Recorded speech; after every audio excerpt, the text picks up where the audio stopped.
Okay, good evening, everybody. Welcome to the March 9th, 2020 meeting of the Wilmington Board of Selectmen. All members are present. Would you please join me in the Pledge of Allegiance? I pledge allegiance to the flag of the United States of America and to the republic for which it stands, one nation, under God, indivisible, with liberty and justice for all. Thank you.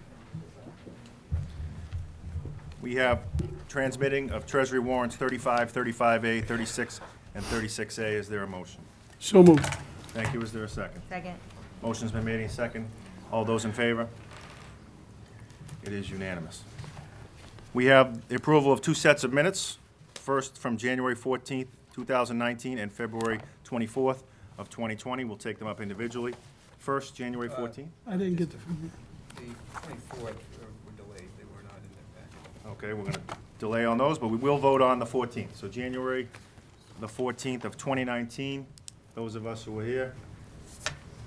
So moved. Thank you. second. Any discussion? If I could, I just want to Please. recuse myself, Beverly, because there's a section here where I had to recuse myself, so I think that might be the best bet. Thank you. Would that be all right, Jeff, you think, or would it be an issue if I I think voted? the fact that you recused yourself during that meeting was For appropriate. Yeah, the that, minutes, for I that don't- particular section right, of yeah. that, for that particular section of the agenda item where I had the tenants there. Yep. Right, and that reflects it in the minutes, yes. Okay, I think there's great. no problem. All right, I'll vote. and then I'll That's vote okay. for it. All right, thank you. Any other discussion? Seeing none, all those in favor? We have 4, and 1 abstained. Thank you. Okay, and that brings us to our 7 o'clock appointment. Never felt so safe in this room before. We are pleased to welcome members of the Wilmington Fire Department as we introduce and welcome the newest members of the fire department. And we're going to get a chance to meet all of them individually in a minute, but before we do so, I want to acknowledge and thank Chief Bill Kavanaugh is here, Deputy Chief Chris Posey is also here. I also see there's other firefighters in the room as well. Thank you for being here. And we are really, really pleased to welcome this newest crop of firefighters to our department. I think it's the finest fire department in all of Massachusetts and the Commonwealth. We're very lucky to have such a fine department that keeps us safe. I think there was actually even a fire today that the department was out and took care of this afternoon. I spoke with the chief later on in the day, and fortunately, everybody is safe, so we're happy about that. So thank you for your efforts there, and to those who were on duty. But we want to welcome, and we'll call them up and introduce them individually. Some of them you'll recognize. We've got a couple Wilmington residents here, so we're really proud of that fact. But please help me join in welcoming Alexander Danis. Come on up, Firefighter Danis, come on up. Welcome. We'll start a line here because we're going to take a nice photo, I think. Firefighter Joseph Russell. Firefighter George Boudreau. Firefighter Jason Baker. Firefighter Michael Filer. Firefighter Joseph Leveroni. And Firefighter Meredith Welch. And I want to note that Firefighter Michael Silva is also joining us, but he was unable to attend due to a family emergency, so our thoughts are with him tonight. But we certainly want to welcome this fine group of firefighters to Wilmington. A couple of them have transferred from other departments. Mike transferred over from the Water Division. Joe and Meredith transferred over from Central Dispatch, so they certainly have experience working here in town. I know many of these new firefighters have been on the job for a couple weeks now, maybe riding in the ambulance or riding on the trucks, so maybe you've seen them around. But I hope everybody will join me in welcoming these firefighters to town, and we want to thank them in advance for everything they do day in and day out to keep our community safe. So how about we join me in a nice round of applause for our new firefighters.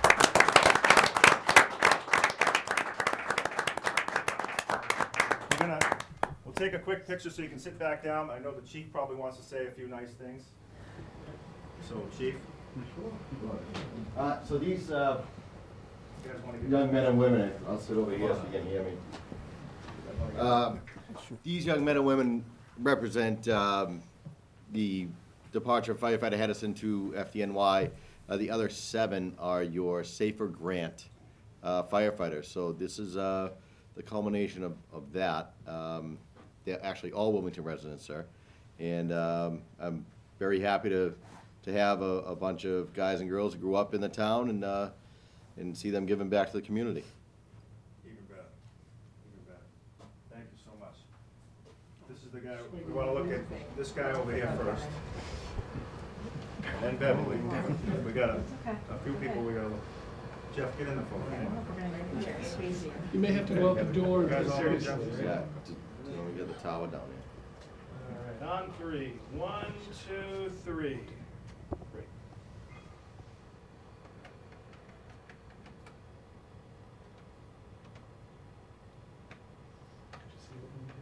It was pretty easy. Got it, Beverly? Coming around? You guys are so. This is quite room.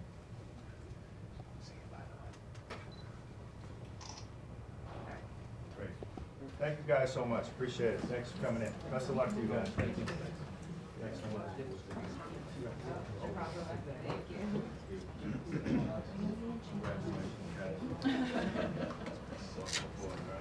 Best of luck to you guys. Thanks for coming in. Appreciate it. I told you to be quick, right? It's only 70 degrees. I told you to be quick. Chief? Thanks for coming in, guys. Appreciate it. Well, guys, before you take off, I want to make sure that my colleagues can say hello. You can have a seat. You don't have to stand for this spot. But just real quickly, I know that they might have some nice things to say about you as well before you get out of here. Start down here to my left, if that's I okay? get to start first. Thank Yes. you. I just want to thank you all. Welcome for those of you new to Wilmington. Welcome for those of you new to the fire department. Hopefully, I think I speak at least on behalf of the chair, if not the whole board. We hope to get you guys at substation sometime before you're considering retirement. So Wonderful. let us know what else we can do to help always. Thank you.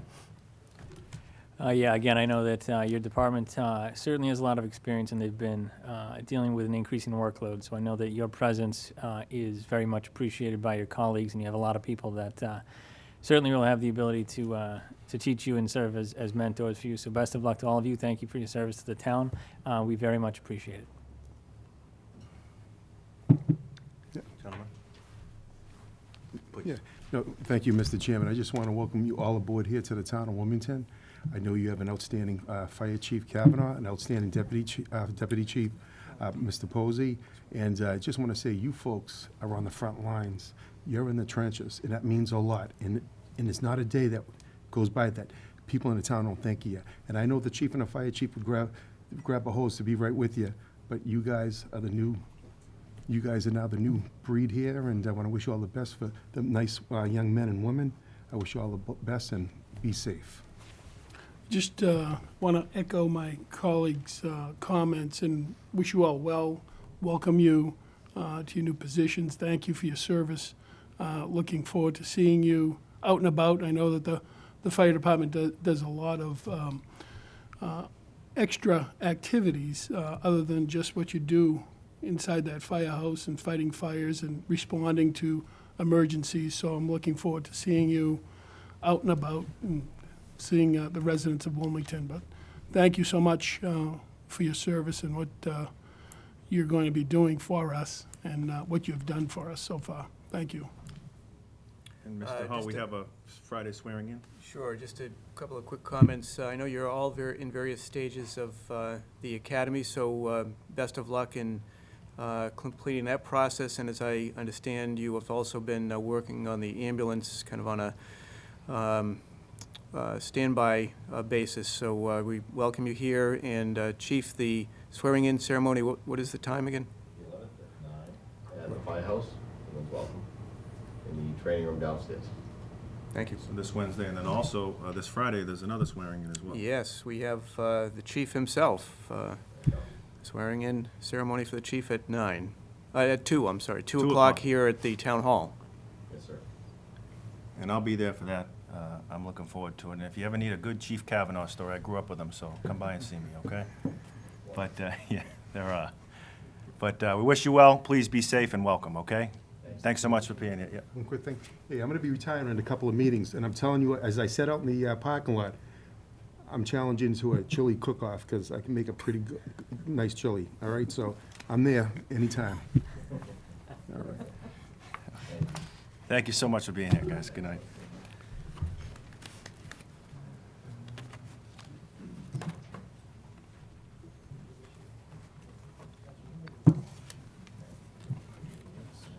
All right.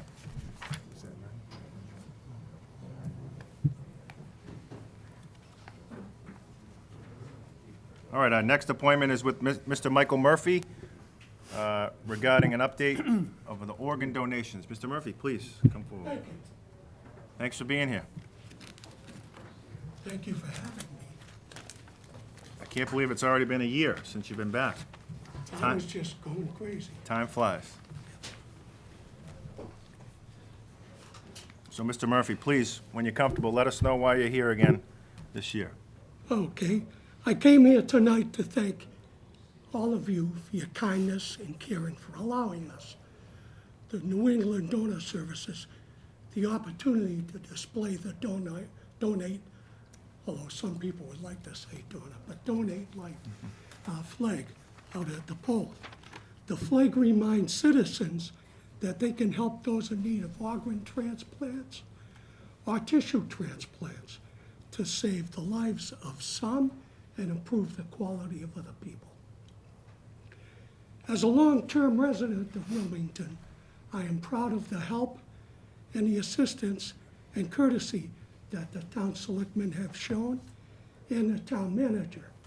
Mr. Hull has been tremendously helpful to us over the couple of years. The message of awareness is so important. It's become a widespread practice among communities in Massachusetts. And since this is becoming common, the number of available donors has increased by some 18%. That's a substantial increase. Nearly 90% of those that apply for licenses or are given licenses choose to become organ donors as designated by their license. So you see a little heart on your license, then you know you're an organ donor. With your blessing, we will post a flag again April 1st, little ceremony here at 9 a.m. And to be flown as for April being Organ Donation Month.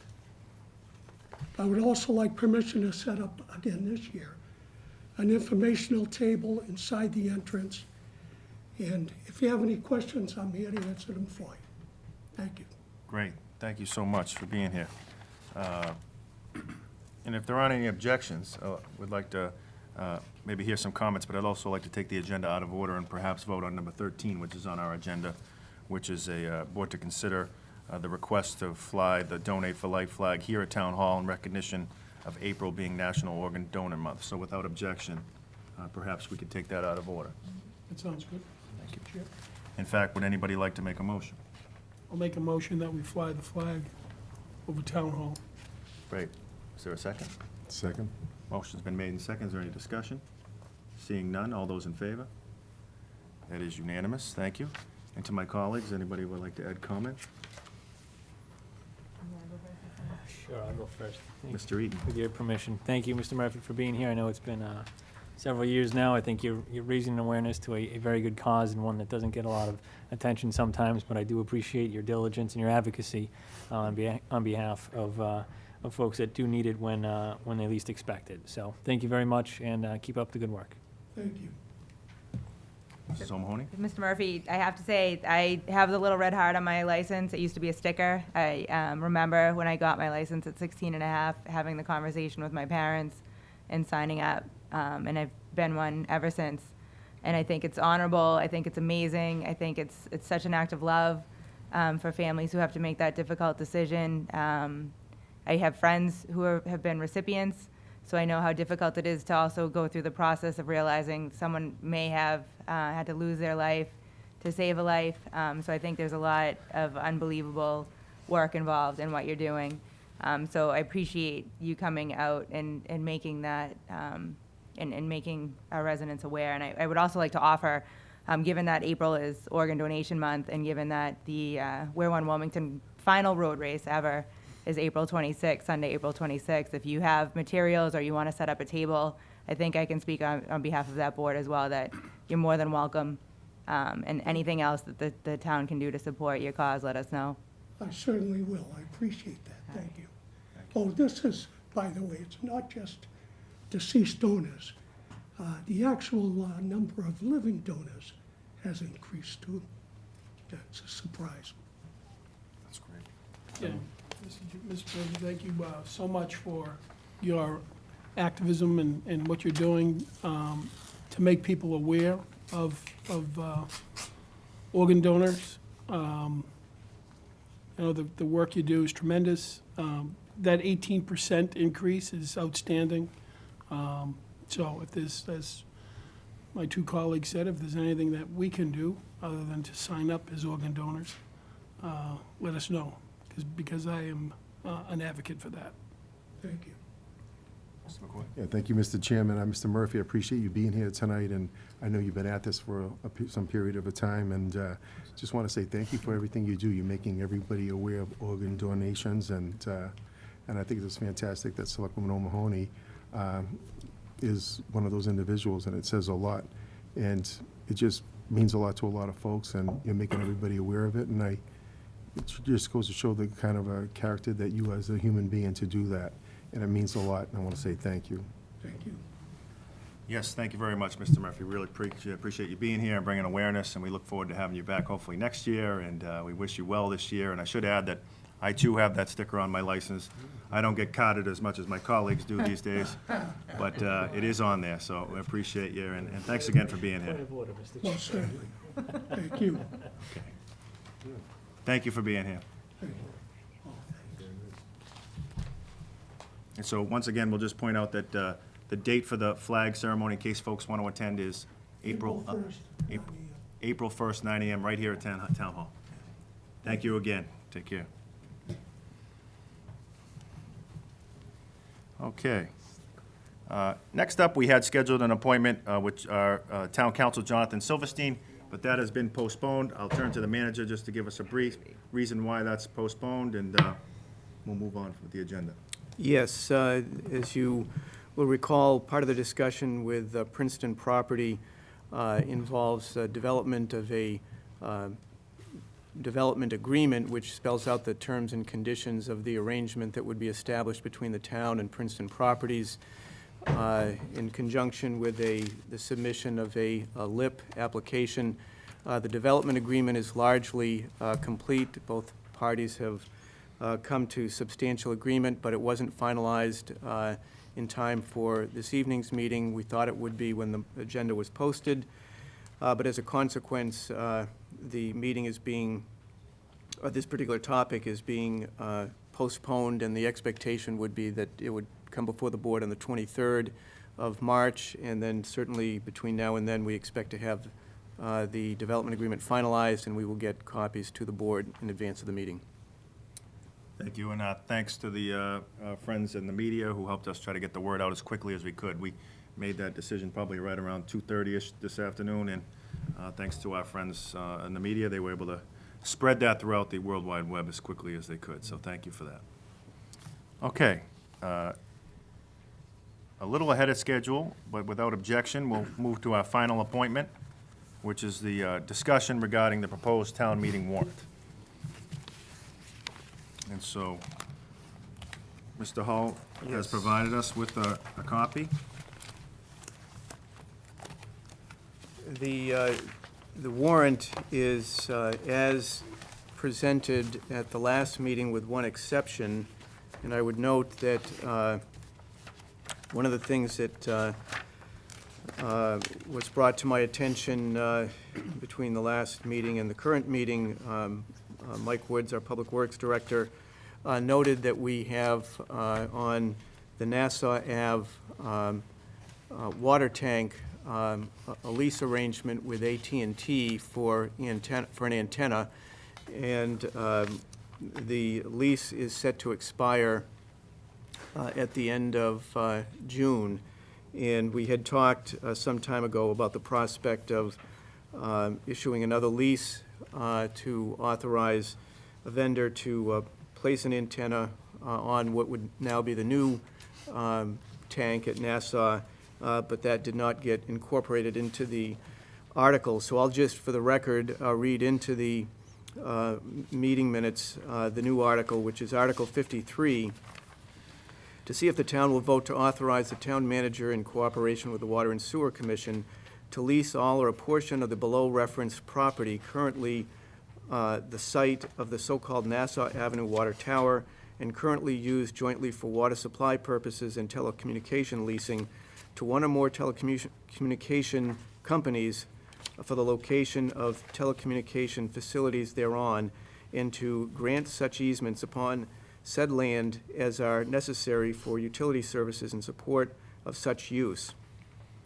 And further, to authorize the town manager to enter into such lease or leases for said purpose for all or a portion of the land upon which said Nassau Avenue Water Tower is situated, located on Nassau Avenue and shown on Assessor's Map 31 as Lot 59, and acquired by the Water Commission pursuant to a vote taken under Article 3 of the December 30, 1927 special town meeting, upon such terms and conditions, and for a period in excess of 3 years, as the town manager shall determine to be in the best interest of the town, and to authorize the town manager to enter into such agreements and execute such documents and instruments as are necessary to effectuate the purpose of this article or take any action related thereto.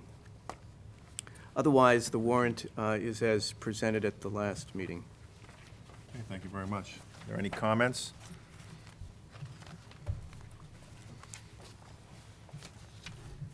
I don't know, warrant as a whole, or just that one article? Either one. I'm just curious. Any comments? Anybody want to make a comment? We are going to be taking this up under board to consider to finalize, close, and sign. But if there's any comments at this time? No, just, I know we talked about Article 50 before, but I'm not going to talk about it again. I didn't know if that was looked into by the town manager, so I'll just let it go. Let it come up at the 50? town meeting. Do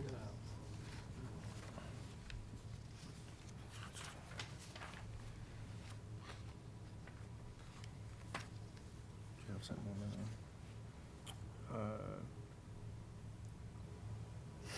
This is on the dog, Dogs on the beach. dogs on the beach. Yeah, I think the, are we talking about that now, or are we talking about that later? I'm happy to entertain it now. If there's Mr. Kyra, do you have a question about it? No, we brought up before, is this now permitting dogs on the beach from, I think it was October to May? By eliminating this, it's now going to allow dogs on the beach. So I just want to make sure that I'm interpreting it correctly. Because I had the impression from my colleagues that they really didn't want dogs to make the beach an area for them to walk in and potentially use it for, bathroom purposes. If that's solely the case, I'm in agreement with you. Okay, just to let you know that. I thought it was. I could be interpreting it wrong. Yeah, if that's I what don't you're know. interpreting, then I'm in totally agreement with that. Mr. Eaton, did you want to add something? Yeah, just, so Mr. Held sent a memo out on the 28th saying that by taking this vote, the bylaw would read as follows, quote, "No dog shall be allowed on a public beach from May 1 to October 1 each year," unquote. So I think that answers your question as to what the result would be. Okay. So dogs are allowed on the beach then from October 2nd to May, April 30th. April 30th. Right. I can honestly say if that is gonna be the case, then I'm really not in favor of that as well, obviously. Yeah. Yeah, I'm not in favor of that either. Well, at this point, the warrant is prepared. No, I get that. You know, I guess if people choose not to vote for that, that would be their prerogative, but we don't have, I mean, this, it was my understanding that this, the warrant as prepared was what the board was looking to Yeah, authorize. Should note a couple things. Number one, I believe this particular article, along with several others, was brought to us as a recommendation by the Inhabitant Bylaw Committee. Secondly, this and all the articles will be well vetted next Wednesday night, March 18th, at the joint meeting of the Planning Board and Finance Committee. Certainly, residents are encouraged to attend, and, March 17th. excuse me, March 17th, my apologies. And then also, obviously, voted on and discussed at length at our town meeting, which is May 2nd. So again, March 17th, which is next Tuesday, excuse me, and May 2nd. So this will certainly not be the last time we discuss this, and certainly everyone will have their chance to vote on this particular article. Yep, I'm sorry. I just- Can I just say, allow dogs on the beach from October 2nd to April 30th? That's not a change, that's in the bylaw now. Correct, that's the way it's. Thank you for that clarification. Okay, anything further on this particular article or any other articles? I mean, I have some questions about kind of the trash component, but I know that we have a memorandum, so I think it would probably make sense to have that discussion there. Happy to do that, and also, we're gonna take this under board to consider, so there'll certainly be discussion there too, so wherever you're comfortable asking, Okay. I'll entertain it.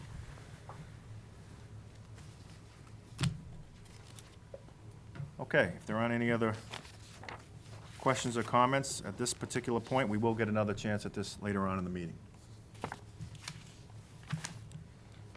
Mr. Hall, we'll move into communications. We'll start off with a very important one. We also want to recognize the people in the room as we move along. Yes, so this next item is a memo to the Board of Selectmen. It was prepared by Shelley Newhouse, our Health Director, and Carrie Colburn-Dion, our Assistant Town Manager and HR Director. They are here with us this evening. And because of the nature, this is with regard to COVID-19, which I'm sure everyone is well aware of at this point. But I will, because of the nature of the correspondence, at least highlight some of the points that are made here. And then certainly if the board has questions, feel free to ask, and any one of us can provide a status. So it's noted that, and again, this was as of March 6th. This is an issue that's evolving daily, in some cases hourly.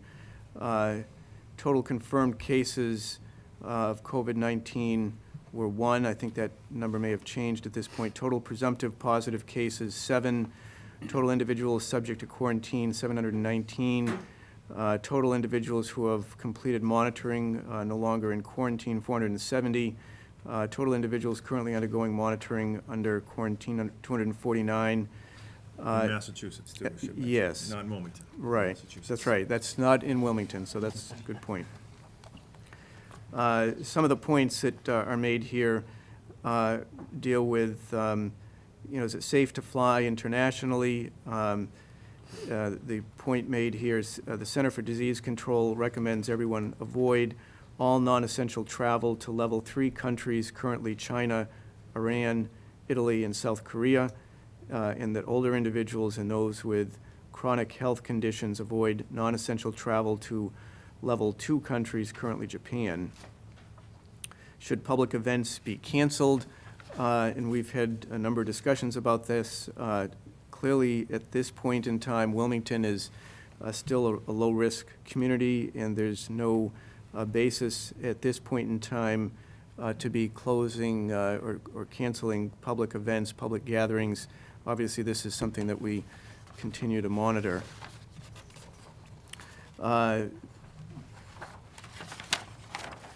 What can individuals do to promote everyday preventive efforts and actions? Stay at home when you're sick, except to go to medical care. Cover your coughs and sneezes with tissue and throw out the tissue after done. Wash your hands often with soap and water for at least 20 seconds, especially after going into the bathroom before eating and after blowing your nose, coughing, or sneezing. Avoid touching your eyes, nose, and mouth with unwashed hands. Clean frequently touched surfaces and objects daily. One of the points that there's been a lot of discussion about Purell and use of other types of cleaners, and certainly Shelley can respond to this as well, but from what I'm learning, the biggest step that people can take is washing their hands with soap and water, frequently as noted. Purell and those kinds of cleaners are, if you don't have immediate access to a sink and soap, certainly advisable to use, but soap and water seems to be the most important effort that people can do to try to avoid this kind of a situation. So some of the things that the town is doing at this point, I would note that the Public Buildings Department, in advance to the more recent news on this, back during February vacation, they went into all the schools and engaged in not only their regular cleaning, which they would do daily, but disinfected all of the schools. And that practice continues during the evenings when schools are out of session and there's less activity in the schools. So there is a real consciousness there. There's been a number of meetings that have been held with schools and others, and I think perhaps at this point it might be worth, if you have any questions or comments, certainly posing them. Yeah, I just want to stop by, and I am going to call on Shelley in just a minute, but I want to just compliment Shelley and your staff, because I know that personally you've notified me about this. We talked about this every day last week, and again today. So I appreciate you keeping me informed. And from my perspective, I think the town is doing everything possible at this time. I want to note that on the front page of our website, we have the latest information, a link right there. I believe it's highlighted in red for folks there. I want to, again, compliment Shelley, because her office has put out information frequently on Facebook, Twitter, and also on the website. In fact, I believe since this memo came out on Friday, Shelley shared about 7 posts on Facebook over the weekend and today with the latest information. So even though we're talking about this memo here from Friday, since that time, obviously, a lot has changed, and she's kept the community informed. So I really appreciate that. So, Shelley, is there anything you want to add that maybe we missed here? I really appreciate you being here and the attention to detail you've shown on this. Is there anything you want to add? The total presumptive positive cases of COVID-19 is up to 40 in Massachusetts now. Okay. So that'll be updated every day at 4 o'clock. Every day. So as I get it, I'll update on the Facebook page those numbers. But then the individuals have completed monitoring and under quarantine, those still remain the same. But it's just a rapidly changing situation. Like it's not even every day. It's like hours that it changes constantly. So. Absolutely. So we really appreciate you staying on top of it and keeping this community informed. I really appreciate that. So my compliments to you and to the management staff here for that. And if anyone has any questions, anyone in the public, just call me. Don't get afraid when you listen to the media and panic. And so if you have a question, just call my office, and you know how to reach me if I'm not there, or email me, and I can answer your question right away. If you want to be discreet, that's fine. That's what I'm there for. Awesome, thank you. I think it's important to note that Shelley is really the point person on this in terms of any kind of communications that we send out. We've had some inquiries about what the town is doing and prepared to do. One of the conversations we've had internally is just the prospect not only of looking at this as making sure that the public is informed about the latest information, which really should be looking at sources from the CDC and the Mass Department of Public Health, and the links, as noted, are directing folks to those sites. But we also have to look at this from an employer perspective, and we've had discussions about, what happens if someone who's an employee in one of the town buildings, either a family member or they get quarantined, and so we're looking at this from multiple angles and trying to be as prepared as we can for what we hope doesn't happen. And I know that you've been in constant communication with the school superintendent, so I appreciate that and appreciate his efforts.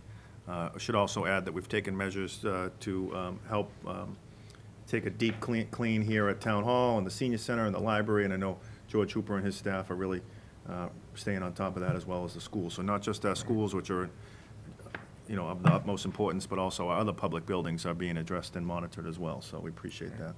Anybody have any questions, comments? Mr. Eaton? Yeah, I just want to thank you, Mr. Helm, Ms. Colburn-Dion, and Ms. Newhouse. Just certainly there's a lot of rising anxiety about this, as you mentioned, very fast evolving situation. So I think it's crucial that the facts get out there, and that what you're doing is you're being as diligent as making sure that people know what's going on and what the situation is, as well as providing some very common sense but important tips. And I agree that having the public building staff do everything they can to deep clean the town hall, the schools, the senior center, and have the public health nurse go to the senior center on Mondays too, to make sure that at-risk population has someone from the town that's really kind of looking out for them and making sure that things are okay. So I know I've had a few people reach out to me over the last week or so, just asking what the town is doing to make sure that as best we can we are prepared if the situation gets any worse. But I want to compliment the three of you and your respective staffs for really being on top of this, and the public relations or the marketing, I guess, that you're doing. The Facebook page has been very helpful, I know, to kind of update folks on what the situation is day to day, hour to hour. So my compliments to you and my thanks for keeping on top of this. Thank you. Anyone else? And then just lastly, again, just would encourage folks to continue to go about their lives. I think that if you listen to what the CDC has said, that there is, at this point, and we hope it won't change, any reason to panic. And we want to make sure that Wilmington residents feel safe and that we continue to follow those best practices like the manager outlined in the memo, washing your hands and covering your mouth when you're sneezing and coughing. And if you're not feeling well, stay home and, reach out to your doctor and to wipe down surfaces. I know personally in my house, thankfully with the good weather the last couple of days, we were able to open up the windows and wipe things down over the weekend. So we would encourage people to, take advantage of some of this nice weather we have this week and do the same. And just be conscious of what you're doing and your surroundings and continue to go about your business, because we are at the moment a low-risk community. Not to downplay the severity of the virus, but here in Wilmington, I think that we are not only a low risk, but we are very well informed, thanks to Shelley and the staff here. And I would recommend to folks to visit our website, the town website. Right on the homepage is the link for the latest information from the CDC and from Shelley's office. And also, if you're on Facebook or Twitter, to make sure you follow the Wilmington Health Department, because they've got a lot of good information. I try to stay off of the Facebook, but when I do, I go to the Health Department page and see what they're putting out. So thank you so much for being here and for keeping us informed, and my compliments to the staff for the daily updates that we've been getting. Okay. Next under correspondence is a memo from Glenn Brand, Superintendent Brand, with regard to the MSBA statements of interest. You'll recall several meetings ago now, there was discussion about the proposal to submit 6 statements of interest with respect to the 6 elementary schools. And since that time, Dr. Brand and Paul Ruggiero, the Assistant Superintendent of Finance, along with George Hooper, Public Buildings Superintendent, have been working on preparing these statements of interest, which are fairly lengthy documents that essentially describe each school in detail, everything from the number of rooms, the square footage, to the age and all the various aspects of the schools, the challenges that they face. And those SOIs will need to be submitted to the MSBA buyer before April 8th. There was some initial discussion, just in terms of timing. There's a requirement that the superintendent be authorized to submit these SOIs by a vote of the school committee and a vote of the Board of Selectmen. In the case of the school committee, not only do they have to have a vote that gets submitted as part of the package, but they also have to have a separate meeting to vote and approve the minutes of the meeting that they initially authorized the work in. In the case of the Selectmen, it's a little bit different. Board has to take the vote, but then has to have the vote certified by the town clerk. These SOIs are being worked upon as we speak, and there was some concern about whether the documents would be completed in their entirety by or before the 23rd of March, which is the next meeting of the Board of Selectmen. At this point, it is our expectation that the school superintendent will be able to provide a summary of the 6 SOIs in advance of the meeting on the 23rd, so that rather than meeting on an alternate date, the board would be able to take this up at your meeting on the 23rd and vote to authorize the superintendent to submit these SOIs. Great, thank you. Mr. Chair. Mr. Carter. On this memo, Mr. Hull, can you have Mr. Brand update us on the timing? The third one down has him going from March 23rd to March 18th. So, and I don't know if the rest of the dates are off as well, but what he presented to us doesn't seem to make sense timing-wise. So can you have Mr. Brand redo this, or have him give us something of accuracy for dates? Unless it's going backwards, I don't really get it. That was a typo, but I can certainly have him revise it, sure. Thank you. And so one of the big takeaways there is we'll be adding a Board of Selectmen meeting on Monday, March 30th. That was the original intent, but as I indicated, at this point, the expectation is that the superintendent will be able to present summaries of these documents. I mean, the documents themselves are probably 15 pages or thereabouts of fairly detailed information. It's, from what my understanding in talking to Dr. Brand, those actual SOIs in their entirety may not be available to go out with the packet on Friday, the Friday before the 23rd, which is, what, the 20th, I guess. But he will have a summary of each of the 6 SOIs that can go out with the selectmen's packages on that Friday, so that the board could consider authorizing the applications at your meeting on the 23rd. So scratch that, stay home on the 30th, be here on the 23rd. Thank you.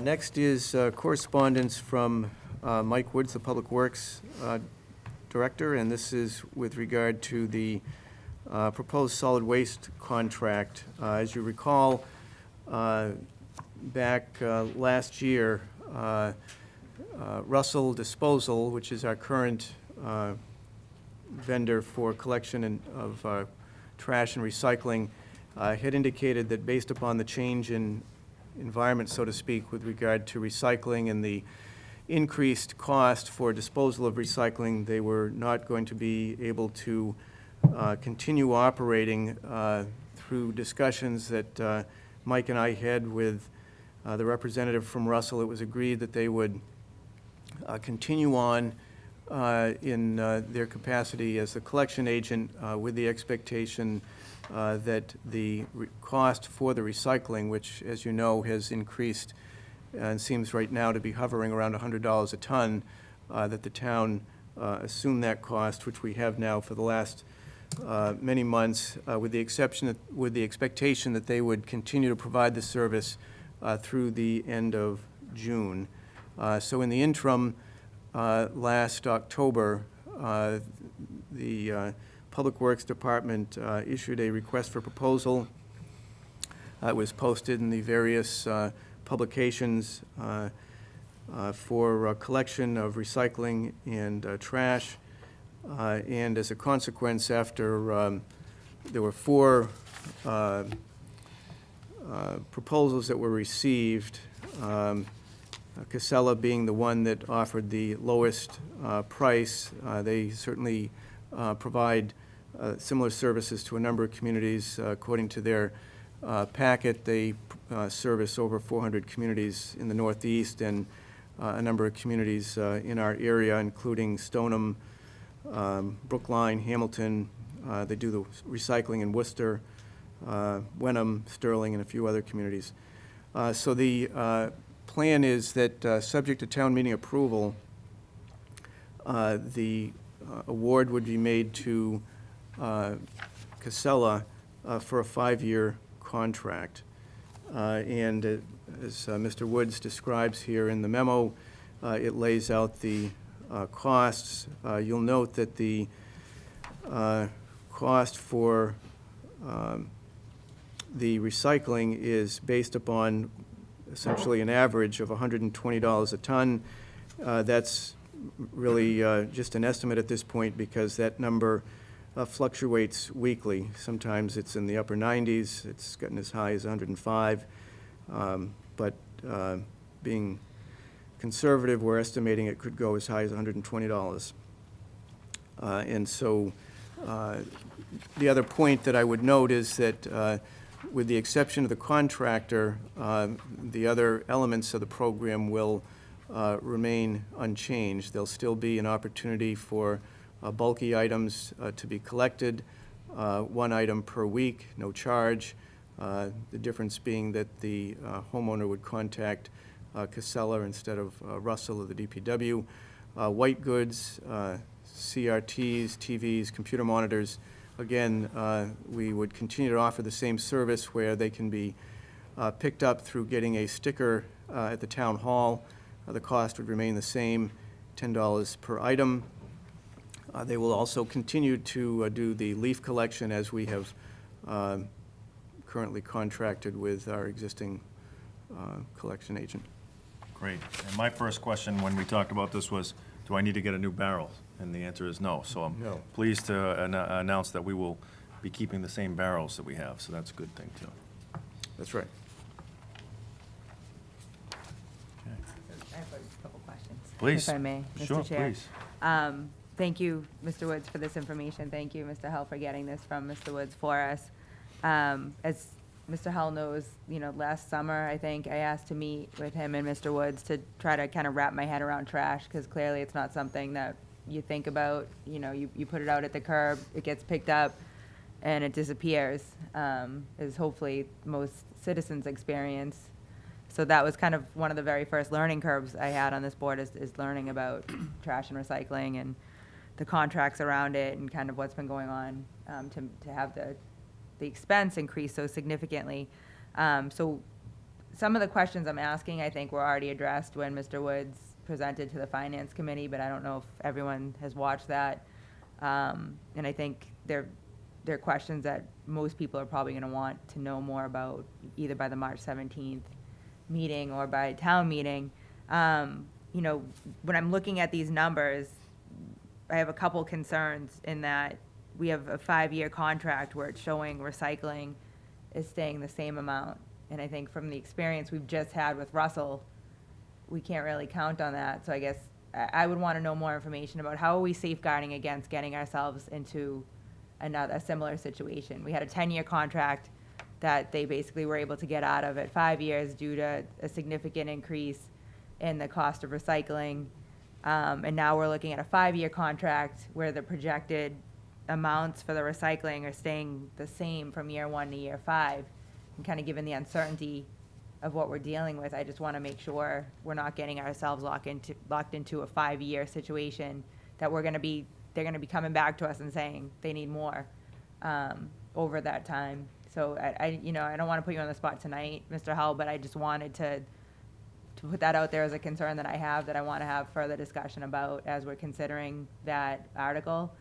Well, if I could just Yeah. address that point. So the number that you see, and it references $312,000 a year, and it's asterisked, and it notes, based upon 2,600 tons at 120 per ton, based upon the estimate of current conditions and pricing. So, I mean, as I indicated, I think the last number I had was $100 a ton for collection of recyclables. So there is some measure of cushion in here, if you will, that the price could go up to $120 a ton, but that rate we expect is going to fluctuate from week to week, month to month, and the town of Wilmington, as is the case with other communities that have signed on to recent contracts, are required to pay whatever that going rate is. So there's no cap. there's no cap. The vendors that are out there, and all the vendors, there were 4 vendors that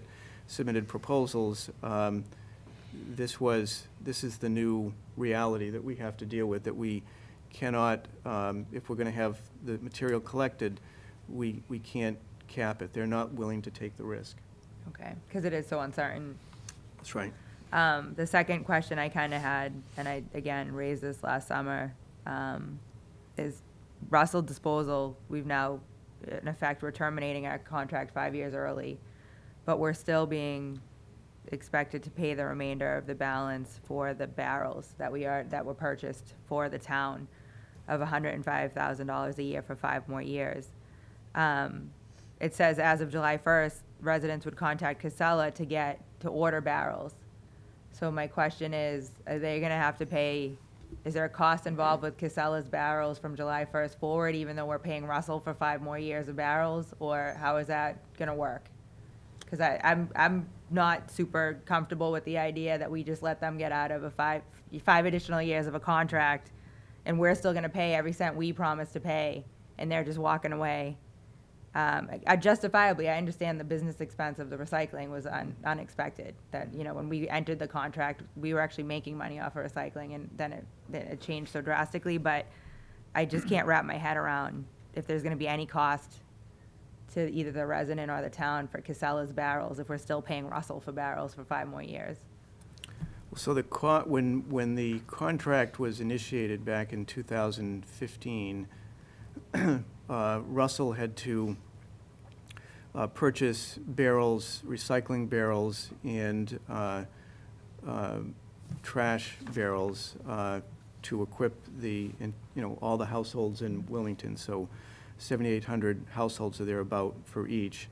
And they, as part of the contract, agreed to pick up that cost in full, and with the expectation that the town would pay them back over the course of the 10-year period for the cost of each of those barrels. So the town residents at this point own those barrels, and we've paid 5 years worth of the cost of those barrels, but there's still an amount that we owe on the barrels. So I suppose the alternatives would have been to either pay off the cumulative amount, the remaining 5 years in one, all in one shot, or to continue to pay on a yearly basis for the balance of the 5 years.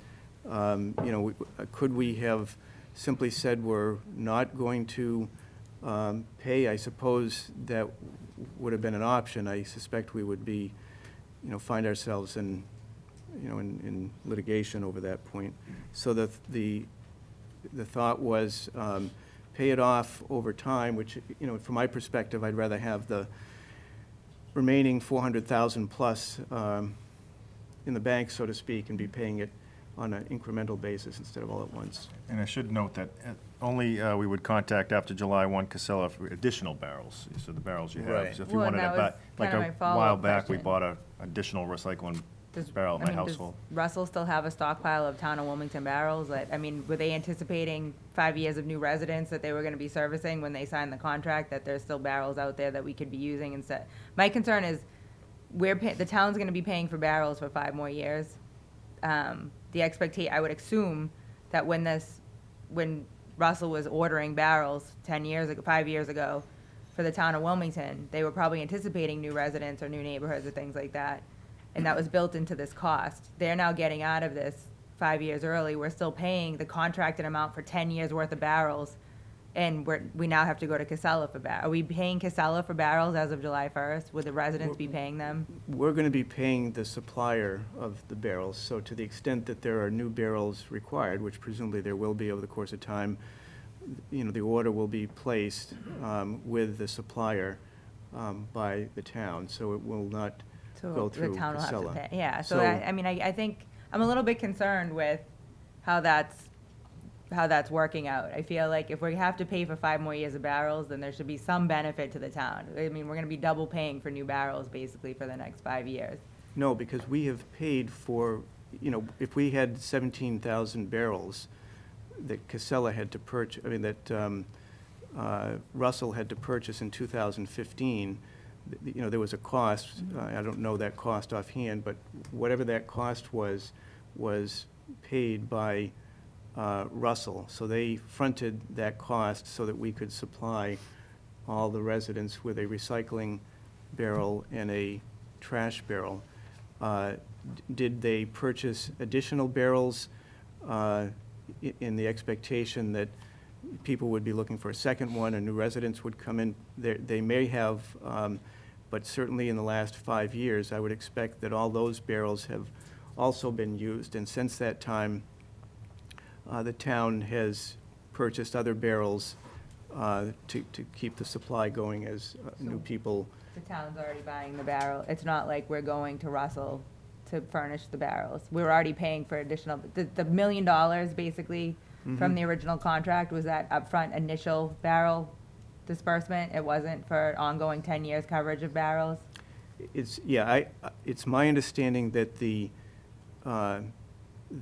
amount that we're paying now is based upon the initial purchase Okay. that Casella made. I will confirm that with Mike Woods, but that's my understanding, that when they made the initial purchase of barrels, part of the agreement that was signed was to say, okay, the cost was X.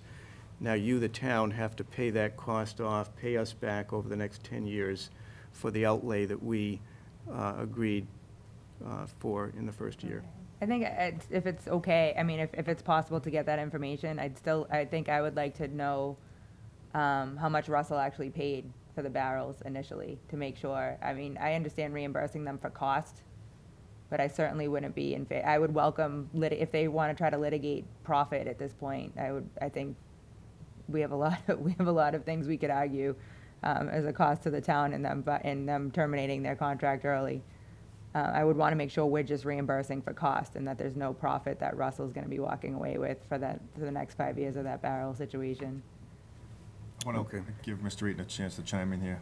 Yeah, I did have one question. Mr. Hall, I think you said that going forward, the barrels are going to be purchased directly from the barrel manufacturer, is that correct? Yes. Okay, so the purchase of barrels going forward is not going to be cooked into the trash and recycling removal contract. I think the 5 years left of barrels is more, that's not how I think about it. I think it more, in July 2015, 7,800 households in Wilmington got a recycling bin and a trash bin, and the town's contract basically said, we're gonna pay that back over 10 years. And that's part of a contract that also has, that also includes the removal of trash on a weekly basis and recycling on a bi-weekly basis, of which we've modified just to kind of get through the first 5 years, and then the services part of that, the removal of trash and recycling, is no longer going to be a part of it, but the actual purchase of the barrels does remain. So we're getting rid of Russell as the service provider, to remove the trash and recycling, but there is still the issue of Russell had paid an amount that we agreed to pay them back over a 10-year time. I'm certainly not in favor of accelerating the payments. If we agreed to pay them back over a 10-year period, I think that's the case. I don't think, because now we're going with Casella starting July 1, 2020, that we say, well, it's easier to just cut one check to Russell. I say, well, no, we agreed that we were going to drag this out over 5 years, and you agreed to that too, so why don't we do that? But residents still have the barrels. They don't have to to trade them in. They don't need to get rid of them. They can still use them. There will be the need to replace certainly some of them, because those barrels get picked up by pretty big trucks, and sometimes they're not put back gently, or as was the case, I know at least one day last week, the wind just blows them all over the place, and casualties happen. But I think I don't see it as 5 more years worth of barrels. It's 5 more years worth of payments for barrels that we received 5 years ago. So I'm glad to see that we're going to be purchasing them directly, because that could be a cost savings, but I think we'll find that out once we get there. Thank you. Yeah, Mr. Kyra? Yeah, looks like we're all on the same wavelength. I had it all written down, but Ms. O'Mahony just said it eloquently. I just want to reiterate the fact that when a resident or a new resident calls for a barrel, they're not being directly charged for that. Not Is for that the correct? first barrel. If there's a... For either barrel, the recycling and the trash. That's right. For the first recycling or trash barrel, there's no charge. If someone was to purchase wanted a second trash barrel, there is a charge which has been in place since the start of the first contract here. It's $150 for the first year and $100 thereafter. If they're looking to receive a second recycling barrel, it's $30. We're subsidizing that because it costs more than $30, but the premise was to encourage people to recycle. Okay, yeah, I just want to make sure that One they time. all understand it's Right. free for the one time. And also, are they still going to be entitled to the blue bags? There are additional yes, it's bags not that people gon- can buy? Yes, yeah, there's no change to the bags. Okay. And secondly, a good point that was brought up is, initially, they figured 7,800 homes, right? But did they buy barrels for 8,200, figuring that, oh yeah, it's going to increase over the years? And did they buy those extra barrels, obviously, with the contracted money? So the town owns those barrels, not Russell. So if the town owns those, the town should receive those. And I want to make sure if we have barrels stockpiled with Russell that we own, we should get them. They may not be forthcoming to say that they have them, but if the contract reads that they were initially supposed to order 8,500, and we've used 7,800, well, then we have a few barrels that are left over that should be used first, and because we're paying for it. So I want to make sure that, Yeah, I will check on that. I mean, I think it's highly unlikely that the barrels that were initially purchased, that Russell has any remaining barrels, because I know at a point in time here in the last 2 or 3 years, Public Works was actually able to get a grant from DEP to purchase additional barrels. So we wouldn't have purchased presumably additional barrels if we still had barrels that Russell was holding. But I'll check with Mike, and we'll confirm that. yeah, I mean, if Russell's holding barrels, then they should be turned over to Right. Casell. Or to Or to Casell the Waste town, really, Management. yeah, Or yeah. the town. Great questions, I think. You feel you got everything? Yes, Okay. yep. Any further questions on that? Okay.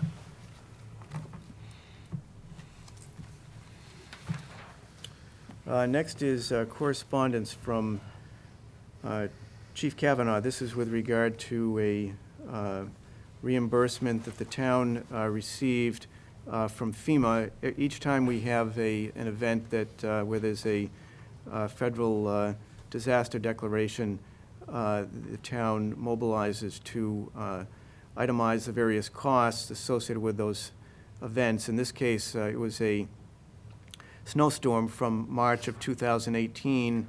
The process, the wheels of government sometimes work slowly, and we're just now getting the money, but we're receiving $124,770.98.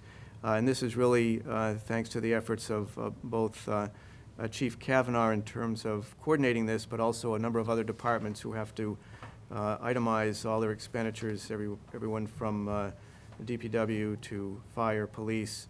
All that information gets put together on an application that gets sent off to FEMA. Our thanks to Chief Kavanaugh and to everyone else who contributed in helping bring back this $124,000 to the town. Next is correspondence from the governor and the lieutenant governor. This, you'll recall, is an annual occurrence. The estimated amount that the town will receive in Chapter 90 money, the amount this year is estimated to be $774,086. This is part of an overall expected commitment of $200 million statewide.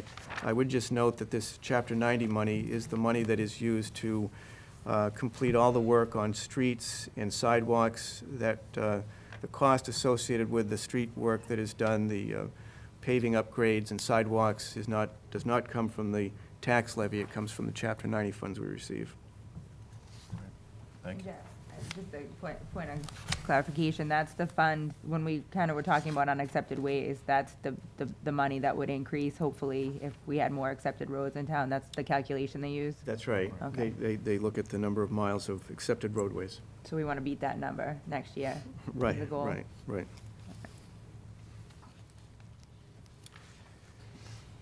Then we have memo from me with regard to status on the EPA decision with regard to their planned cleanup. I spoke last week with Section Chief, EPA Section Chief Lynn Jennings, and she notes that it appears their decision for the remediation plan is at least in a draft form, and it's being reviewed with the various administrative personnel, both at the New England region level, and then it's expected to be reviewed with the management at the EPA headquarters in Washington. If all goes well and it gets signed off on, so to speak, by the various folks involved there, then it looks like the plan could be issued in April, and the expectation would be that a public meeting, public comment period would begin in April, and there would be a scheduled date for a public informational meeting here in town. We'll be contacted to look at dates and times for that.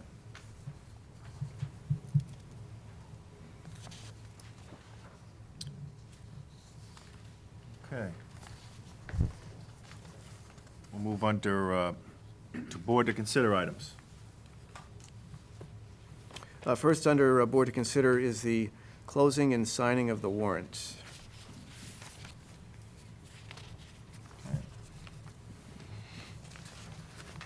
Is there a motion? I'll make a motion. Thank you. Is there a second? Second. Motion's been made and seconded. Is there any discussion? Seeing none? All those in favor?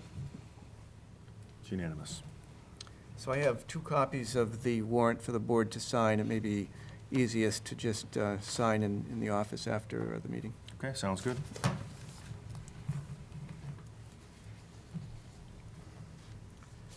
Next is the agreement, license agreement with Wilmington Farmers Market. This was revised to make specific reference to the fact that on July 5th, the farmers market will conduct their operation at the Yentile Farm. Okay, is there a motion? So moved. Thank you. Is there a second? I'll second. Motion's been made and seconded. Is there any discussion? Seeing none? All those in favor of the license agreement? It's unanimous. Thank you.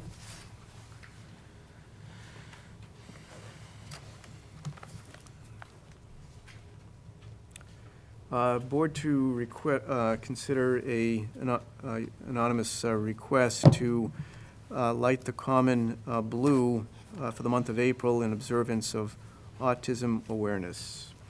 Okay, is there a motion? So moved. Is there a second? Second. Motion's been made and seconded. Any discussion? With great thanks to whoever the anonymous donor is. All those in favor? It's unanimous. Thank you. Next is a board to consider a request of Chris Neville, Wilmington Rotary Club, to use the town beach at Silver Lake for the Polar Plunge on Saturday, March 14th. This is an event that the Rotary International, the regional Rotary International group has, it takes place up at Good Harbor in Gloucester. It actually took place March 1st this year. And there are Interact students that actually participate with Rotary. They're students from the high school, and they had signed up to participate in this event. It's to raise funds for the fight against polio. Because of some scheduling conflicts, I think they had a DECA program scheduled that period. They were not able to participate, and so the local Rotary group is asking for the board to authorize the use of Silver Lake, where there are 13 students, as I understand it, that will engage in the mini plunge, so to speak. Right. Is there a motion to grant the request? So moved. Second? Motion's been made and second. Is there any discussion? Just good luck to them. I read in the memo where it says if it's still frozen. It's just- I don't care how warm the water is, I'm not plunging. Any further discussion? Best of luck to them. All those in favor? It's unanimous. Good luck. Today would have been a good day to do it. Yeah, today would have been perfect, and still the water's probably frigid.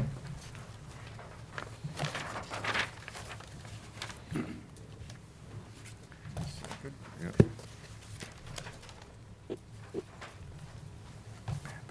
Next under board to consider is a request from the Wilmington band parents and friends to sell coffee, donuts, and other goodies at the Memorial Day Parade. Okay, is there a motion? So moved. Is there a second? Second? Motion's been made and second. Is there any discussion? All those in favor? It's unanimous. Thank you. Next is a board to consider a request of the Wilmington band parents and friends to sell refreshments during the Recreation Commission's Summer Concert Series. Is there a motion? So moved. Motion's- Second. Motion's been made and seconded. Thank you. Is there any discussion? Seeing none. All those in favor? It is unanimous. Board to consider a request of the Wilmington Sons of Italy and Wilmington band parents to use the Swain School parking lot on Saturday, September 12, 2020, from 7 a.m. to 5:30 p.m. for the purpose of conducting a yard sale to raise funds. Is there a motion? So moved. Second. Motion's been made and seconded. Any discussion of our friends from the Sons of Italy? I know my daughter learned the art of bartering at this year's yard sale, so I'm sure Josie O'Mahony will have a table again. Right? Very generous group, I might add. All those in favor? It's unanimous. And just to clarify, we did vote earlier on item number 13. It was a unanimous vote to grant the request of Mr. Mike Murphy, who was with us earlier, to fly the Donate for Life flag here at Town Hall for National Organ Donor Month. That brings us to public comment. Is there any public comment? Sir? Good evening, ladies and gentlemen. Frank West, 2 Birchwood Road. A couple of things. One, I noticed that originally was slated on the meeting to have Princeton Properties come in and have a discussion potentially about the Eli commercial property over in North Wilmington. A couple of comments I just want to make on that is that, one, I think that, and again, you've got several standalone projects going on there, but the several standalone potential projects really will change the character of the neighborhood.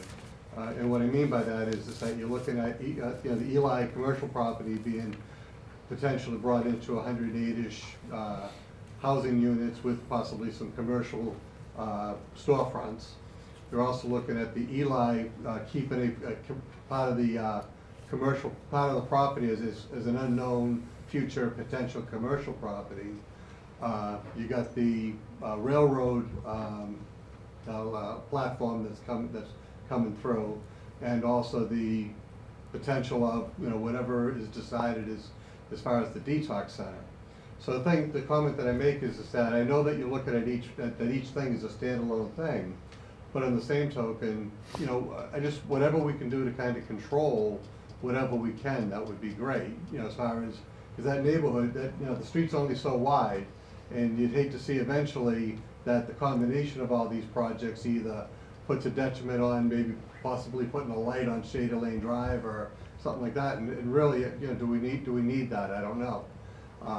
But again, I just thought I'd bring it up as you guys are thinking about Princeton properties specifically, and like I said, the future of whatever the commercial land that Eli's talking about holding back for some sort of a potential future development. On a much lighter note, I just wanted to, especially to the manager, let you know that our Cub Scout Pack 136 recently visited the Fire and Police Station Public Safety Building. The kids had a good tour with Detective Butch Alpers, and wanted to publicly acknowledge that on the police side. And on the fire side, there was I don't remember, there was probably about, between the lieutenant and probably about 4 or 5 other firefighters there that entertained the kids. They had a blast, and hopefully didn't cause any damage to any $100,000 ambulances or anything like that. But in all seriousness, they had a good time. And again, it kind of shows a little bit of community spirit with the town workers, especially that, like I said, in the police and fire, taking the time out to educate some kids, as well as, a little entertainment, but educate the kids on what their jobs, what their roles and responsibilities are. And the last thing is that as the captain of the Wilmington Minutemen, I meant to send out invitations to the board and certainly town manager and any town officials regarding our installation of offices, which will be this Sunday at the Huntington Tavern, at Minuteman headquarters rather, excuse me, which is a Huntington Tavern property. It's this Sunday at 2 o'clock, so if anyone's available, you're more than welcome to attend. It's a short ceremony. Promise not, it's not long and boring, so it'll be short and boring. But like again, we would appreciate if anybody has the time, if they'd like to come. There will be some refreshments afterwards. Thank you. Great. Thank you, Mr. West. Public comment, ma'am. Hi, Janice Sawyer, 58 Lawrence Street. Actually, building on what he said, in addition to all those other projects, there's also going to be the sewer line being brought all down there. And one of the things that I was concerned about is the timing of it all, and the fact that we have to get out of our neighborhood and get onto that street, not just even after it's all built and the impact, but they all seem to be all coming together all at the same time. And that's an awful lot of stuff going on in an awfully small space. So I'm, am concerned about the impact of us getting out of the neighborhood while all that's happening. And also I was hoping, that since this has been put off to a discussion for another meeting, hopefully at that meeting we will actually have numbers about how many more affordable housing do we need in order to meet the requirement. I'm not necessarily opposed to this building at all, but if we're gonna build it, I would hope that it's going to meet our needs. And my concern more around that laid around the issues of it being dropped from 120 to 108 based on what? And if it's dropped to 108, is that still going to, meet our affordable housing requirements? So hopefully there'll be really specific information about that, because it's been asked a number of times, but we have not been given any numbers. It's always, well, the report's not out, or we're looking at it, or, various things like that, but no actual concrete numbers. So I would ask, that be something that's included when they do make their presentation.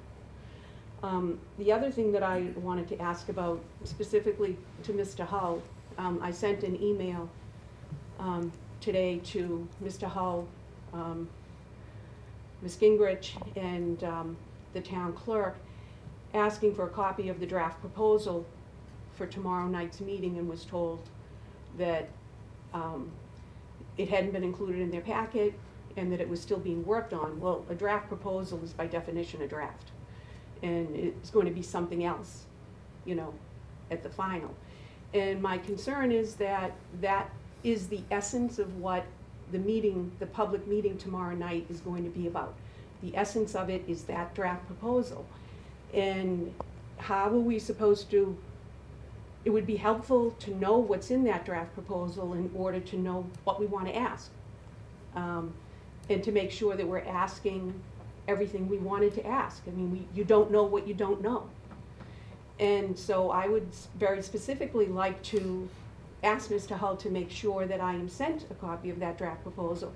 And I would also request that you have copies of it for people who come to the meeting to have it to look at so that they can make sure that the questions that they didn't think to ask are able to be asked.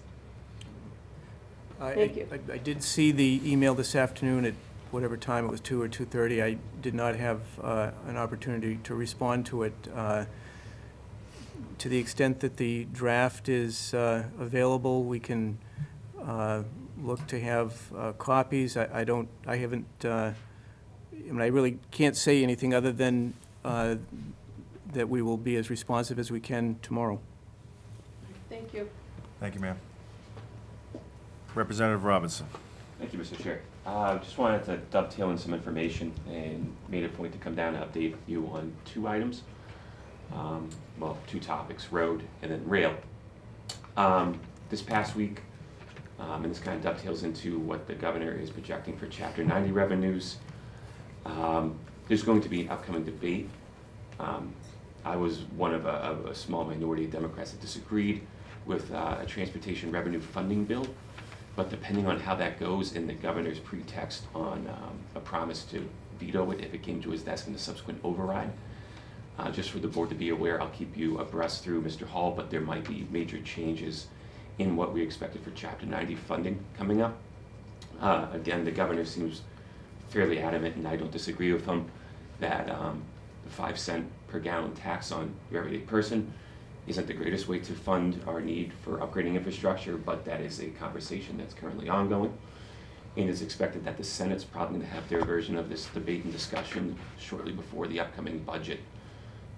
So again, I, through Mr. Hall, and will keep you abreast of kind of what the political landscape on Beacon Hill looks like in terms for that. The other part of the road aspect, and this is something that actually Mr. McCoy brought up a long while ago, was seeking to see if there was any way to bring some state funding relief to folks on the unaccepted ways. Through Chair Strauss and Chair Michaelwitz, who chair the Transportation and Committee on Ways and Means respectively, we are authorized, if bonds are sold, and again, it's going to be difficult given Governor Baker's promises to go against anything that's supported by gas tax revenues. But there is authorization respectively for Wilmington in the amount of $500,000 for the survey, design, and incorporation of unaccepted ways in this town, and then $350,000 for the same kind of development, coordination, surveying, and engineering of Route 38 from Burlington Ave up to Lake Street. I was going to shoot, but I didn't want to kind of bite off more than we can chew in terms of engineering. So I'll keep you abreast of those. Again, those bonds have to be sold on the private market by the treasurer and authorized by the governor before we start seeing any sort of checks, but the opportunity's there. In addition to that, some good news though. I was updated by Rory Hanlon, who's the legislative deputy for Secretary Keneally for Community and Economic Development. They have already begun moving the paperwork to transfer the funds to the MBTA, which is after a conference call with members of the board, Mr. Hall, the MBTA, myself, and Senator Tarr's office on getting the North Wilmington train station up and running and the shovels in the ground as quick as can be. So we are optimistic that we can actually save some time, get the money transferred from the folks who oversee it in the tourism and economic development, place it in the hands of the T, who can provide the fastest and cheapest and highest quality construction of a train station there, rather than going through an outside bid process and delaying the project by several months. It made sense to call in the T, get the project up and running off the ground. They've done this before. no one else in the Commonwealth has quite done it like the T has. So when it comes to the time when the town needs to get involved again, we'll again reach out to Mr. Hall and let you know the progress that's being made on that project. So, Great. Thank you very much for the updates. thank you, Appreciate Mr. it. Chair. Any other? I was just going to say, I would just comment to the representative's point there, that that's extremely helpful, because the way the grant is currently set up, it's a reimbursement arrangement, and one of the concerns that I had was the ability to draw on those funds before the end of the fiscal year, which, even though it's 3 months out, it's going to be here before you know it, so it's helpful. Thank you. Any other public comments? Okay, thank you. We'll move to announcements. Are there any announcements from my colleagues? I'd just like to make a nice announcement. A couple of Sundays ago, I had the opportunity to go to the Tewksbury Wilmington Oaks, and they had a wonderful breakfast there, and they were honoring our veterans at the breakfast. And I was asked to say a few words. I've been a member of the Tewksbury Wilmington Oaks, I think, 25, 30 years in that agenda. And there was a gentleman, name slips me, I'm sure the rep would remember, maybe he doesn't, but maybe he does. There was a gentleman, I could have listened to him for 10 hours. He was like 92, 93 years old. He actually served under General Patton as a gunner in the tank division. And he was talking about his kills and everything. And I said to him, and I'll say it, I know it's a family show, I said, I really appreciate what you did knowing General Patton. He would have said, kick some, you know it over there, so I won't say it is a family show. But I figured with the veterans, I didn't mind saying it. But the bottom line is, it was just, and I think you could attest to that, I could have sat there for 10 hours and just listened to this guy. He was amazing. And I'll tell you, sharp as a tack, 92, 93 years old, not too many of those old fellas around. And I was just so impressed with that. It was like very moving. And it was a great experience. It was a wonderful time. I saw Selectman Mahoney there, and it was just a wonderful time. And it was like really, really, it was fun. I just thought I'd say that. Thank you. Absolutely, thank you. Any other announcements? I'll just give a shout out to our Veteran Service Office. They put on a nice event this past Thursday. Lou, Mike, and Patty did a nice job putting on a Veterans Benefits Night over at the Friendship Lodge, and there was a great turnout for that, where veterans could come and find out all the services that are available to them. It's amazing the things that are available to them, from being teamed up with a dog, and all kinds of counseling, to education and incentives, to job placement opportunities. It's just wonderful, all the things that are available to our veterans. They're so worthy, but it was really nice turnout for them, and so kudos to our Veteran Service Office for putting on that event this past Thursday. Any new business?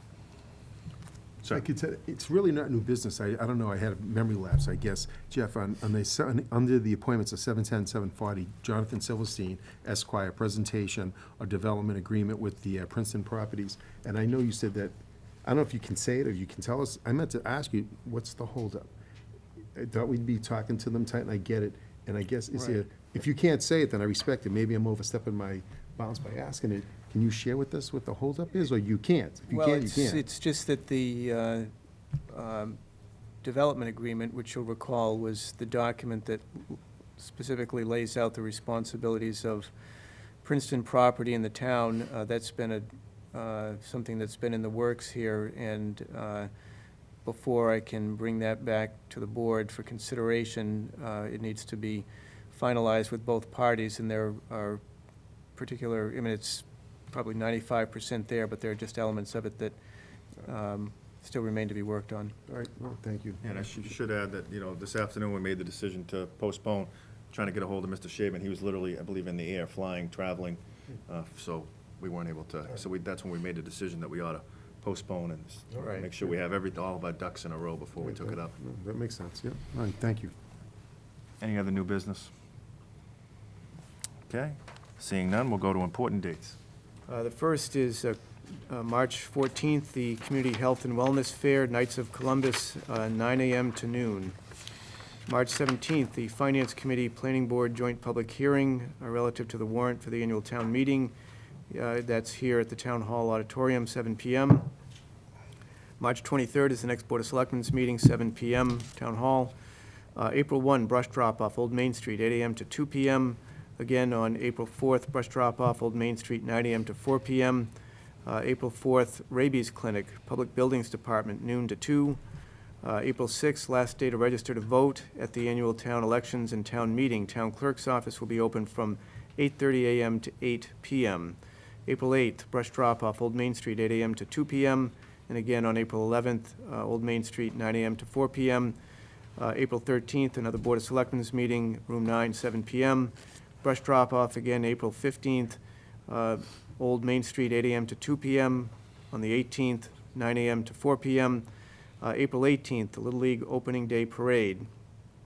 April 20th, town offices will be closed in honor of Patriots' Day. April 22nd is another brush drop-off, Old Main Street, 8 a.m. to 2 p.m. And again on the 25th, 9 a.m. to 4 p.m.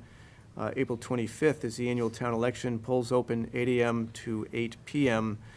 April 27th, the Board of Selectmen's meeting, room 9, 7 p.m. And then May 2nd, the annual town meeting, high school auditorium, 10:30 a.m. Is there a motion to adjourn? So moved. Just a quick question. Sure, Mr. Carr. On those brush drop-off timeframes, the residents still allowed to put their leaves and stuff out in front of their house to be picked up? I didn't see when it was, Yes. when they were gonna be available for that as well. Yeah, I'm sure that that's on the website. I will check with Mike Woods in terms of the schedule, but there is a leaf They're collection. still Yeah. allowed to do that, okay. 6th, 20th, and April 6th, 20th, and May 4th. April 6th, 20th, and it'll be in the town topics. It's a must, it's always a must-read. Thank you. Well, is there a motion to adjourn? So moved. Second. Motion's made and seconded. All those in favor? It's unanimous. Good night, everyone.